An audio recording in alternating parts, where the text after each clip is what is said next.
سب سے پہلے بات کرتے ہیں ان کے اس ٹویٹ کی جس میں انہوں نے لکھا کہ آج رات ایک پوری تہذیب ختم ہو سکتی ہے جو پھر کبھی واپس نہیں آئے گی۔ میں ایسا نہیں چاہتا لیکن بظاہر ایسا ہونے جا رہا ہے۔ یہ وہ جملہ تھا جس نے بین الاقوامی میڈیا اور سفارتی دنیا میں ہلچل برپا کر دیا، ایک ایسے وقت میں جب خطہ جنگ کی آگ میں جل رہا تھا۔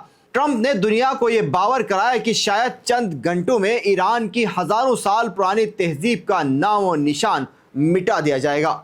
لیکن تضاد دیکھیے، اس خوفناک الٹیمیٹم کے چند ہی گھنٹوں بعد جب دنیا سانس رو کے پینٹاگون کے اگلے قدم کا انتظار کر رہی تھی تو وائٹ ہاؤس سے نیا بیانیہ سامنے آتا ہے کہ ہم صرف لچک چاہتے ہیں، ہم تو مذاکرات کے لیے تیار ہیں۔